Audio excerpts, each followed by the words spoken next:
Welcome to the Encore Audio Archives YouTube channel. I'm Taper Dave, and this is my channel. I've uploaded hundreds of talks here that I've recorded at meetings in West LA, and I've also recorded conventions starting in 2013. I've got a bunch of those up. And Walt and Mary Murray, the original owners of Encore Audio Archives, started the company in the 80s, and Walt recorded Joe and Charlie's and a bunch of stuff down in Vista, California. My sobriety date is June 20th of 1994.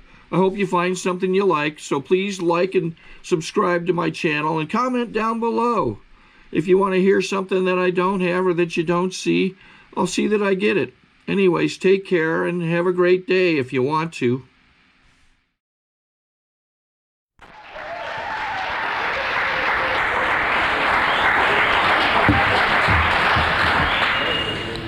Hello, I'm Clare, an alcoholic. Hi, guys. It's nice to see you all. Anyway, happy birthday. Oh, they're gone. Well, that's what happens when you get 20 years. You go at the break. Just kidding.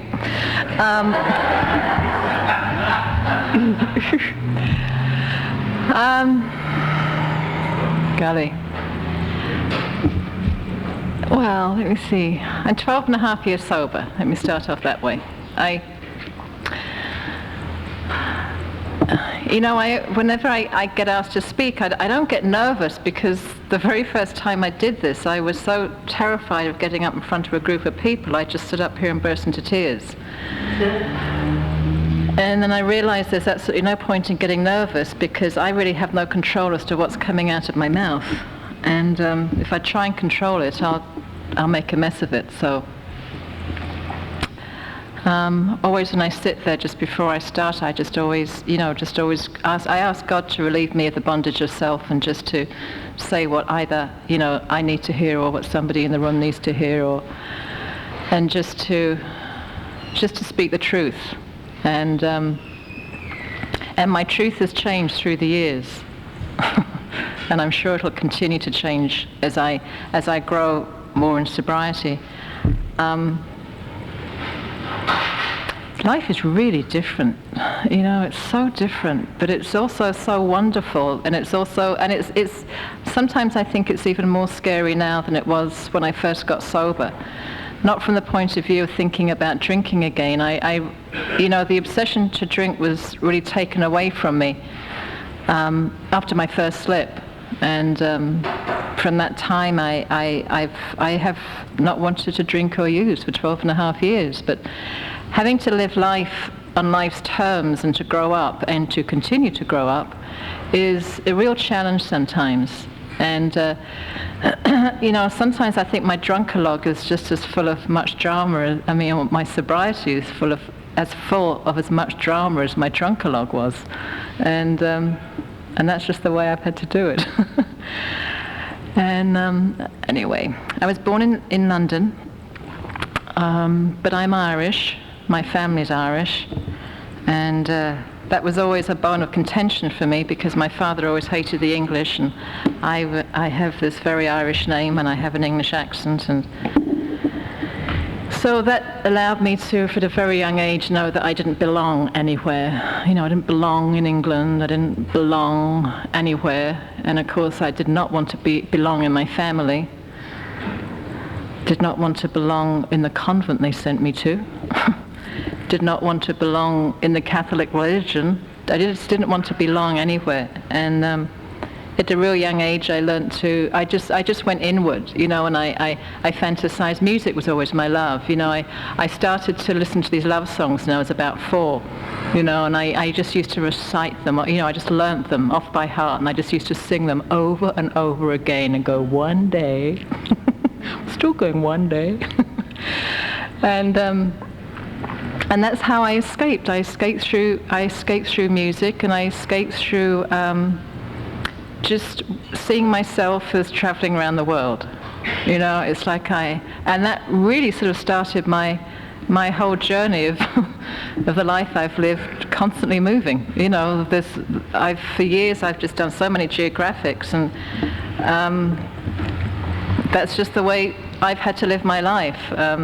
it becomes more uncomfortable to do them today, though, because the price gets too high each time I do it. And but I just wanted out. I wanted out of the house. I wanted out of the family. I wanted out of everything. And I was just real quiet and real shy, I was just made fun of a lot and laughed at a lot because I was so quiet and shy, and that was back then. And I left home at 16 because it's what I thought I was grown up at 16, you know. I was a very grown-up girl. Now I realize I was probably going on 1 or 2 at that time. But anyway. And then I used to do, and I built up this, I got this front of where I could do anything, be anything, and just let you know I wasn't scared of anything. You know, I used to hitchhike across Europe and to be absolutely terrified of doing it, but I'd never let anybody know I was scared of doing it. And I was always putting on a brave front, you know, and I say the word front because that's been how a lot of I've lived my life, is just putting on a real brave front, and you know, and just looking good and acting like nothing bothered me. And my biggest thing through my life is, you know, I don't need you, thank you very much, F you. And that was always my big thing until I got into the program. I didn't start drinking until I was in my early 20s. I didn't want to be like my father. My father was the alcoholic. We wished my mother had drunk. She never did. And I'm the youngest of the 3 children, and I'm the one that's gone into recovery. And if ever my brother or my sister ever find themselves coming into the rooms of Alcoholics Anonymous, I'm sure it'll help them tremendously. But I have learned it's not my business to interfere with that. I started drinking because I started working in the restaurants in London, and I worked in this gay restaurant, and the gay guys taught me how to drink. You know, they keep giving me these vodka gimlets, and I just liked it. And they introduced me to poppers, and they introduced me to a lifestyle that was pretty wild and crazy, and I loved it. I loved it because they weren't. Well, I was going to say they weren't normal, but I don't know what normal is anymore, to be quite honest. I loved it because society didn't accept the group who they were, and I loved that I was sort of with the renegades.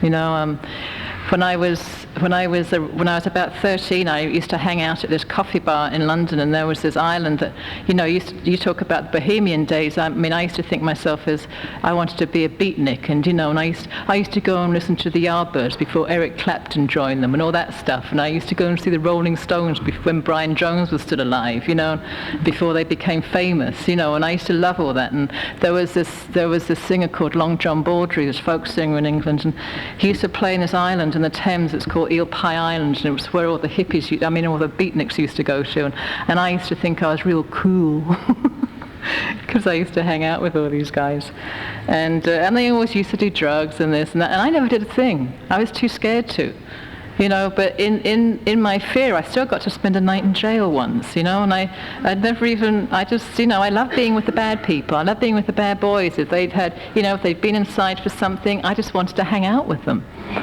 You know, there was some excitement with that, and I loved that excitement. I never did anything then, but it was, you know, I was warming up. And I just liked the excitement of being with the abnormal, or it was everything my parents didn't want me to be with. That's basically what it was. And so when I started drinking in my early 20s, you know, it gave me all the things that you hear people talk about. You know, I lightened up, I relaxed, I could laugh, there were a lot of things I could do that I couldn't do before because I was really uptight before. I just didn't know how to be with me, and I didn't know how to be with other people. And alcohol allowed me to be with other people. And it allowed me to do a lot more things than I was doing before. And it led me down a path that really got me to that place of incomprehensible demoralization, and that's the way I had to do it. And with talking to many other, I don't need to go into the details other than alcohol isn't kind to females, or it's not kind to males. It's not a kind disease. We do things we don't want to do, and we say things we don't want to say, and that's just what we do with it. That's what I've had to do with it. I did drugs for a while. I used to freebase cocaine. I used to deal cocaine. I used to get my cocaine in the back streets of Detroit City. I used to take it back across into the border when I lived in Canada for 8 years, and of course I always looked so straight. I always looked really straight and very nice, and I was always very nice until I started drinking. It was like I'd always be nice and polite, and I always had a smile on my face, and I always showed up for work at 9 o'clock every morning, and no one knew that I had this Jekyll and Hyde personality, because at night time I'd start drinking, and one of my other personalities would come out. I've discovered in sobriety many personalities, but I lived this double life, and it was very lonely, and I didn't know it at the time, but it was normal for me to basically to live my life alone. I didn't know how to really be with people, so I could be with you for a night, I could be with you for 24 hours, I could be with you maybe for 3 months, but then it was time to go again. And that became my normal way of living. That was normal for me. So I didn't see a problem with it. It was absolutely normal for me. When I got into Alcoholics Anonymous, I'd been living down here for a year. I'd moved down from Canada in '83. And I was very angry. I was a very, very angry person when I drank, and that continued for quite a few years in my sobriety as well. I don't have the same type of anger in me that I used to, because in sobriety I had to get to rage, and once I was able to get to the rage, it then started to dissipate a bit, and but it wasn't very nice.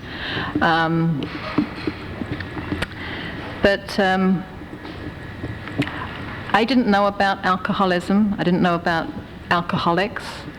I didn't know that I drank too much. It was just normal for me to live the life I lived. I drank nearly every night. If there were drugs, I did drugs. Whatever was there. I was like a garbage can. If it was there, I'd take it. And that basically went with anybody I was with. If they were in front of me, I was there with them. I just didn't care, and I always would write these letters home to my family, telling them about all these wonderful things I did. But there's this huge section I missed out without all the, all the drinking that went with it, or because I could relate the stories up until I blacked out. And it was pretty sad. It was a real sad life. And when I got into Alcoholics Anonymous, I didn't come into these rooms because I knew I had a problem with drinking, and I didn't come into these rooms because I felt that I would be dead very shortly. I didn't come into these rooms because I wanted to get well. I know that it was God doing for me what I couldn't do for myself, and to this day it absolutely amazes me how I got into these rooms.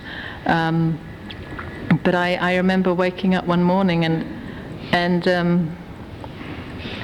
I was in my mid-30s, and I was a lot heavier than I am now. I had the alcoholic sweats, and I was just had palpitations, and the first thing I said to myself is, I think something's wrong. And then the next thought that came into my mind is, I said, I have to get hold of Pat. And this woman, Pat, was a woman I'd met 6 months previously with my girlfriend, and Pat was a sober member of Alcoholics Anonymous. She never once talked about being in AA. She never once talked about her problem with alcohol. But my girlfriend had told me that this lady was an alcoholic, and she was a member of Alcoholics Anonymous. And I just knew that day that I needed to get hold of Pat. It wasn't to go to an AA meeting, but, I was being led to call Pat, and I remember I called Pat on the Sunday, and I went to my first AA meeting on the Monday, and it was in October of 1984, October the 15th, 1984, and I went to a Monday night meeting at San Vicente Olympic. There's a hospital there, and I'll never forget it, going in there and just like, there were two speakers. I remember one was an airline stewardess, and the main speaker was a writer who lives in Venice, and I can't even remember his name now. But I sat there, and I couldn't believe that people could say the things they said in front of a group of people. You know, it was sacrilegious to say some of the things you were saying, because up until that point, I had never shared anything with anybody. I mean, everything in my life was an absolute secret. I knew nothing about communicating from my heart, of letting anybody in, of friendship, it was just a foreign land to me. And so when I heard these people share, I mean, I sat there and I just cringed. Anyway, I left that meeting that night, and Pat said, well, I go to such and such on Tuesday nights, and I said, okay. You know, and I go here on Wednesday nights, okay, and I go here on Thursday nights, okay, and I go here, you know. So she kind of like led me around, and I just kept going, and I just kept going because there was really nowhere else to go. I didn't want to go back to where I was at.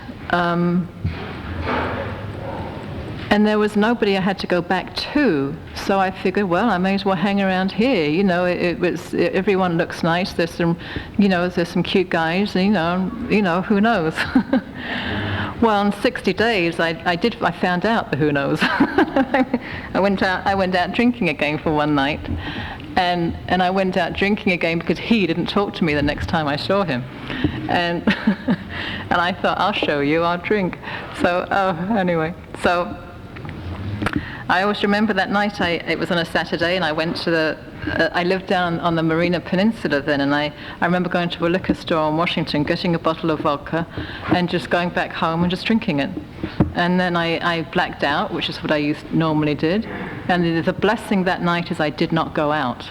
You know, because I've been a bar drinker, and I used to land up in places that God knows how I ever got out of them. Anyway, I came to the next day, and the lady I'd asked to be my sponsor, I called her up, and she came and picked me up and took me to a meeting, and I've been clean and sober since December the 10th, 1984.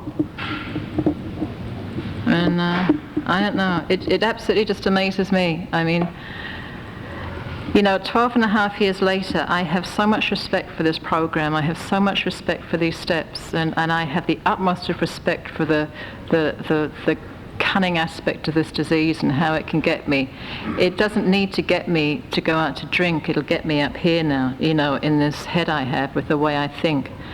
I mean, and it's a constant. It's just become my way of life now. I am a clean and sober woman, and I have everything to. Well, no, I don't have everything. Jeannie, you said it. You know, nothing on the outside world has changed. I mean, I'm absolutely broke. You know, I've keep messing up financially because of these wild moves I make in sobriety. So I screw up financially and land up being in horrendous debt. But you know, what I've got on the inside is far greater than anything I'd ever even dreamed of. You know, there is a peace there today, there's a comfort there today, there's a level of self-acceptance today, I have respect, I have dignity, I have self-worth today. And it's like, who is this person? You know, I laugh a lot more today. I never laughed before. I was far too angry to laugh and far too serious to laugh. And I kid around a lot today, and it's really a lot of fun. But it's taken...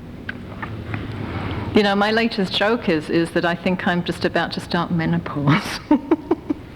And I keep kidding, I'm expanding physically. You know, and why is that happening? And, you know, I called a friend up tonight, she's in her 60s, she said, well, Claire, you are 47, you know. And I said, no, I'm not. I I just won't, it's just so hard to accept that. And I keep thinking, I exercise, I do this, and it's like, if I wasn't celibate, I'd think I was pregnant, sorry. Sorry, guys. Sorry, I shouldn't have said that. But it's so uncomfortable, and it's like I'm going through these changes, and it's like, oh, is this another level of reality I've got to get to acceptance with, And it's really uncomfortable, but oh well. But anyway, sobriety, 12 and a half years ago. Okay. In my first year, I went to, God knows how many meetings I went to. For my first 6 years, I probably went to, on average, about 15 meetings a week. I went to morning meetings, I went to lunch meetings if I could, and I always went to a meeting at night. On the weekends, I'd often go to 3 or 4 meetings on a Saturday and a Sunday. There was nothing else going on in my life. As I said, there was no friends, there was no family. And AA became my family, and AA became my way of life. The sponsor I had in my first year, she got me involved in H&I work, and for a good 5 years I got very involved in doing panels and having a commitment at the H&I meeting and working the phones at central office and doing all the things to be of service. I haven't been somebody that sponsored many people. I've only ever sponsored one person. It seems to be my service has always been in other ways other than in sponsorship. And for a while I felt really guilty about that. I thought, well, obviously I'm not working a good program. Obviously I'm not a program for traction. Obviously no one wants what I have. I went through this and I thought, God uses us in different ways. And I'm still used today in ways that aren't in the area of being a sponsor. And I'm used in many ways outside the program. And I'm really comfortable with that today.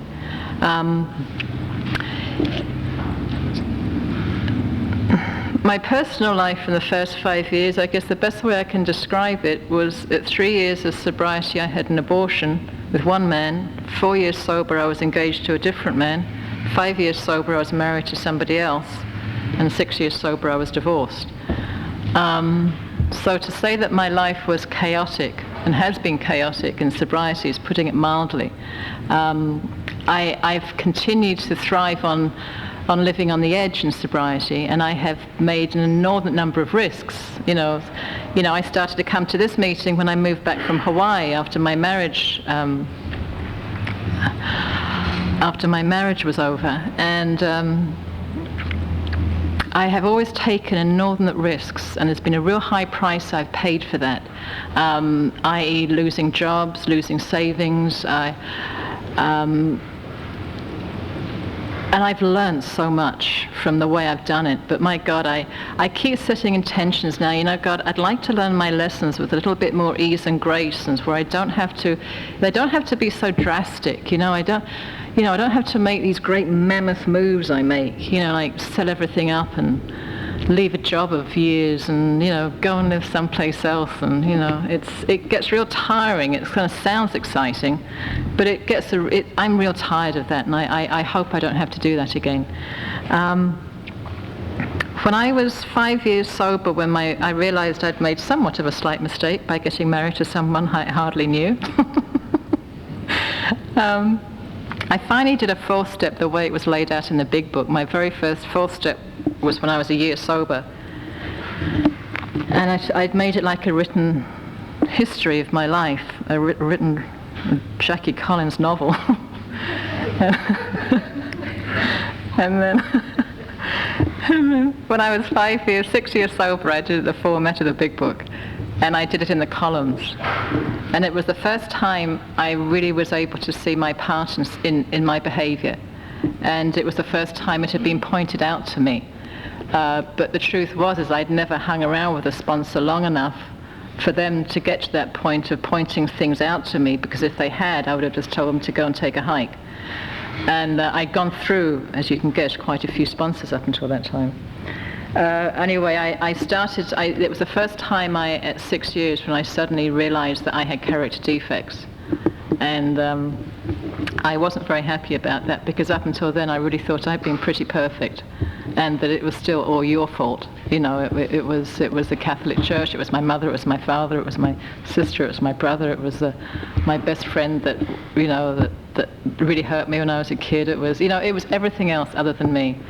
And I had done so much service work for the 6 years that I was running with the service. And but it kept me sober.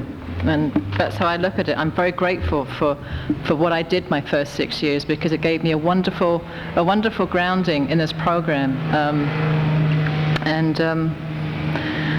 So from the past 6 years have been, it just changes so much. The past week has been amazing.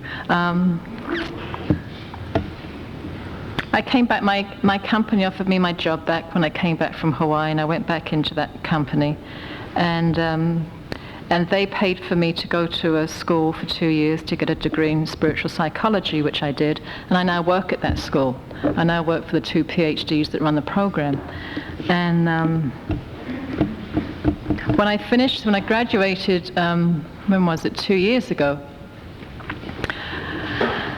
I had reconnected with my childhood sweetheart. I've lived out every fantasy I've ever had, both drinking and in sobriety. And I have to tell you, it gets real boring to have no fantasies left, But I know it's at the place where I think I'm finally teachable at a level I've never been before, because I can be real now. I'm not half off somewhere wishing I could do this or be there or do something. But anyway, I reconnected with my childhood sweetheart, and I made the decision 2 years ago that I was going to move back to England and live with him. And one more time, I knew what I was doing. And because when I make these decisions, I get so full of self-will. I could never hear any suggestion of perhaps, do you remember 5 years ago? Forget it. I'm going to do what I do when I want to do it, and that's it. So I went back to England 2 years ago, and 10 days later I was in my mother's house. Sorry to interrupt your viewing. Taper Dave here. Just wanted to take a second to ask you to like and subscribe to my channel. Let me know if you like what you're listening. I've got some very good talks here, and this one's a great one. Just curious, do you think this is better than Zoom? Tell me what you think. And I sort of felt that was a bit of a cruel joke. But in hindsight now, right now, today, I can tell you again, it was one of the best things that ever happened to me. Just like my marriage was when I left here and sold everything and left my job and went and married this man, and 2 days later I realized I've made a horrendous mistake and entered the most abusive relationship I'd ever been in my whole life. But, and I was the one that was abusive. God, Lordy. I learned so much from that. I learned so much from that. From what happened when I was 5 years sober, I got to see that I was the problem. And what happened 2 years ago is I got to see why I've been running all my life. And what happened is I landed up spending about 10 months with my mother. And my mother's she was then 83. She's now 84. And I got to spend time in that house, and I was born in that house. And I made peace with that house. I made peace with stuff that happened to me when I was a kid. I was asked to speak at an AA meeting at the church I was christened in, and I just couldn't stop crying. I just felt like I completed a huge circle. It's real simple. I just sat there and I thought, there was no place for me to go. There was no place left to run to. And there I was in that house that I was desperate to get out of when I was 16. And I found myself in that house, and I just thought, Claire, I don't know what happened. I just don't know what happened, but I fell in love with it.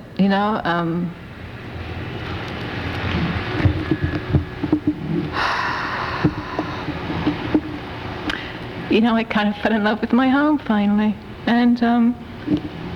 And I made more peace with my mother, and my mother had been the person I was the most angriest at for years. I made absolute peace with my mother, and I just made so much peace.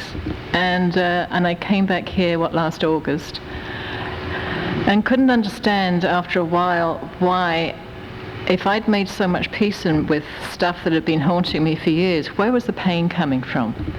And for a few months last year, I honestly felt, well, for a couple of days anyway, I have over the past few months been in very bad, I've had bad depressions. I know for a couple of days I was suicidal, and the only reason I know that is because I actually went to the doctor, and he actually told me, because I told him how I was feeling physically, or how I had reacted physically. And I just didn't see the point in living. You know, I thought, this is a joke. You know, I'm nearly 12 years sober, I'm 46 years of age, and it's like, how much more have I got to do in this life? You know, I mean, I don't want to drink, I don't want to use, I don't want to meet a man, I don't want to meet anybody. I mean, nothing, every single thing I've done to try and fix me on the outside has always created an enormous amount of pain in my life. But I had to go through that pain. You know, now I'm, you know, when I get onto the other side, I'm so grateful for that pain. You know, and I see that is how I grow, or how I have grown. You know, my relationship with my sister's 5 years older than me, and my sister and I have had years where we just don't talk. You know, we just don't talk. And I've made more peace with my sister. Well, my sister's going to be here on Tuesday. You know. And she's coming over because she needs to spend time with me. You know, that was out of her mouth. And I'm sorry, but it's like, you know, and I need to spend time with her. You know, it's not just her wanting, you know, we need to spend time together. And I'm really excited about her coming here. And one of the things that's happened over the past few months is my mother went into a nursing home about, 3 weeks ago. And luckily my sister was in England to take care of it. But what that brought up for me is I then hit a level of grief and sadness that I'd never experienced in my whole life before. And I realized what I've been running away from emotionally. You know, there's one thing about running away physically, which I've done very well since I was 16. But I've never sat any place long enough to actually feel the sadness of what it was like being brought up in that house and living in that house and the pain of my childhood. I could have never been able to feel it. And I guess I had no choice, because I can't run anymore. There's no place left for me. I've done, you know, been there, done that. You know, I'm kind of like a joker. You know, I laugh a lot about this, actually. You know, it's like, hey, where do I go now? Well, I guess you're going to have to go to God. You know, he's just there waiting, you know.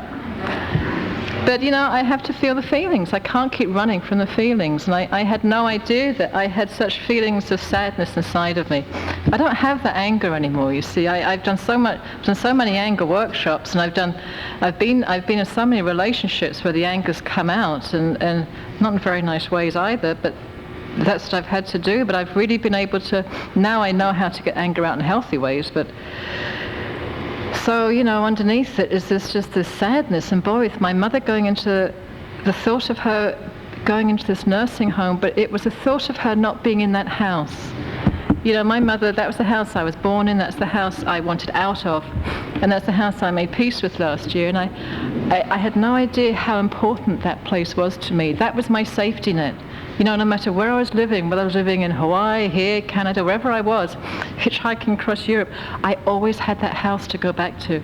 You know, I could always go home to my mother, because she was always there. And suddenly, just a few weeks ago, I realized, you know, Claire, she's never going to be in that house anymore.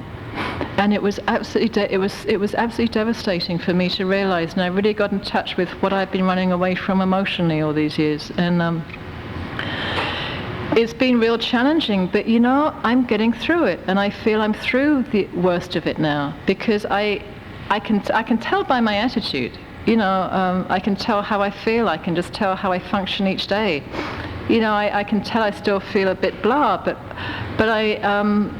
I really get to see the process of uncovering, discovering, and discarding. You know, there really is, you know, if I allow myself to go through the process, to see, you know, to feel the feelings, to see my part in it, to let it go, to ask God, you know, to talk to God. You know, I mean, that's the thing now, is like my relationship with God, you know.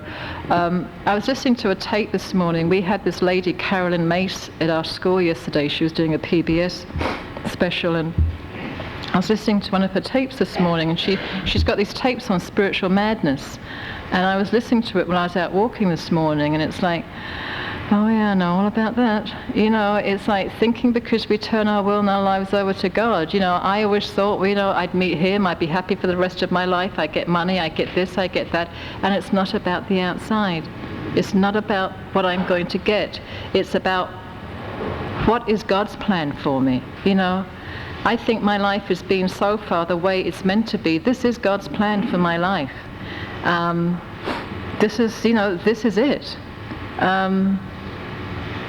I don't know what he's got in store for me for the rest of, you know, tomorrow or the day after tomorrow, but I really get to see more clearly now the magic behind these steps of Alcoholics Anonymous, because everything I've experienced is because I have been sober, is because I work the steps. The steps of Alcoholics Anonymous are just my life. I mean, it's not like, well, I'm on step this today, I'm on step that. They're just a part of who I am now. They're just who I am.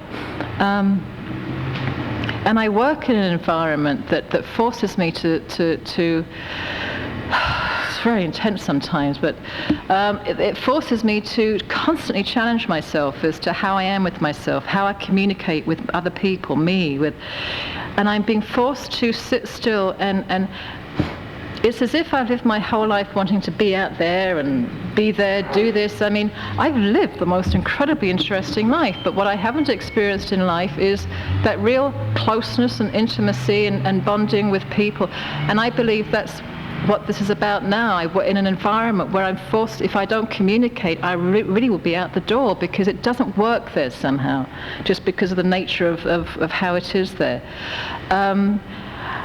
You know, my relationships, I have wonderful friendships today with both men and women. I don't have a relationship, and that's fine. You know, it really is okay. And I'm really getting to understand, and I feel like 12 and a half years sober, how come I didn't get this years ago? You know, I think, God, you've got to be a real sick person, Claire. You know, how come it's taking you so long? But I don't, you know, it's, I'm really grateful. I've got my health, I have a car to drive, a play. You know, I have all the basics. I have food in the fridge. I have a roof over my head. I have some money in the bank. I have friends. And I'm sober. I mean, I just get pleasure out of the most simplest things now. I mean, I was going to say talking to the cat, especially when the cat talks back.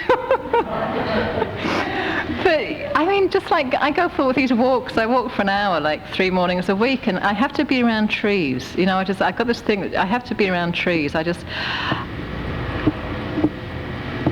don't know. I just like the real. My life is very uncomplicated, and it has been. It's more it gets more uncomplicated as time goes on.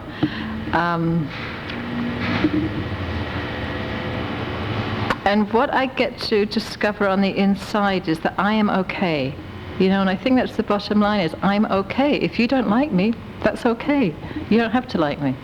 You know, as long as I like me. You know, how do I treat my fellow man? You know, sometimes I still finger someone on the freeway if they're a real asshole. You know, but hey, you know, I'm human as well. You know, I don't want you to think I walk on water, because I don't. You know, I still swear, I still get angry, I still, you know, but overall, I am a very nice person. You know, I'm that nice person, and I always insisted to you that I was. I really am, you know. And life truly is a blessing. You know, it's a gift. Sobriety is a gift. And I never felt that so much as I do now. I didn't feel it so much now, 6 years sober, 10 years sober. I feel it more now. And I wouldn't lose what I have now for anything. I sometimes get worried about, you know, what am I going to be like in 10 years? You know, what's it going to be like in 12 years? And I have to remind myself, Claire, we live one day at a time. You know, it's how I am. How can I be with myself now? And I'm learning that in the job I have as well. It's sort of like I don't have to say to myself, oh God, how come I'm still doing this? How come I'm still doing that? Well, it's my attitude with what I'm doing now will also create what I'm doing work-wise later on. If I keep moaning and groaning, I'll be moaning and groaning in another 10 years. I really have gone from being negative to positive, or if I'm not there yet, I'm on the way. But I mean, you know, my life is really good. Overall, I'm really pretty comfortable, and I never thought that would ever happen. And I'm not comfortable, and I'm comfortable without a man, I'm comfortable without money, I'm comfortable without, you know, I drive an old car. I mean, you know, I'm just comfortable. I say hello, I always talk to people, anywhere I go, I'm always talking to somebody. I don't know who this person is, but if this is what it's like being sober for 12 and a half years, then, you know, if you're new and if you think I'm full of bullshit, then that's fine as well. Because I used to think that about people that used to speak sometimes. I thought, no, that can't be true, that can't be. You don't know what I'm going through. Your pain isn't like mine. Well, you know, probably isn't, but the thing is, you know, as long as you don't drink and as long as you don't use, you know, the miracles do happen here. Thank you. I think we got a great talk going on here. Thanks for watching the channel. Taper Dave here. Just curious, do you think this is better than Zoom? Okay, this is how I prepare my drone for launching. I like to do it inside the cab of my truck so I'm not standing outside in the weather. To install the joysticks for control, up and down, right and left, powered on. I have an Android phone that I use to connect it to the drone with. And it's actually controlled through the iPhone, through an app. Oops, wrong way. It's actually controlled through the iPhone, or through this Android phone, through the app. It's actually controlled through the Android phone, through an app, and you connect it through this short connection right here.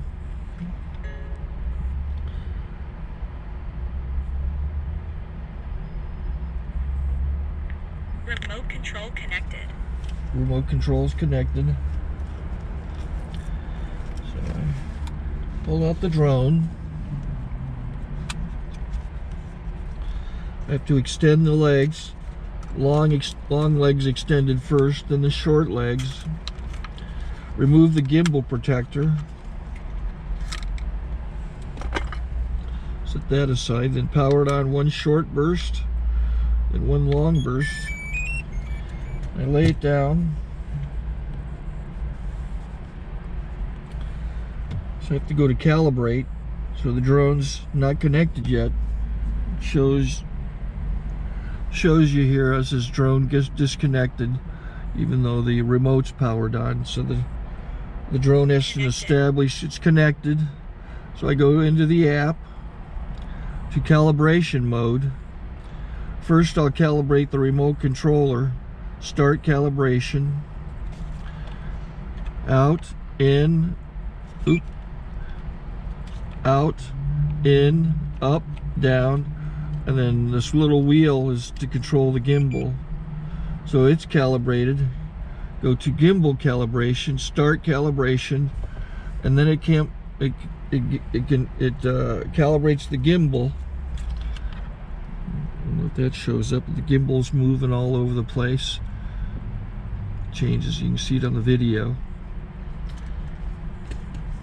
And I'm calibrated to take off. It's acquired 7 satellites at the moment.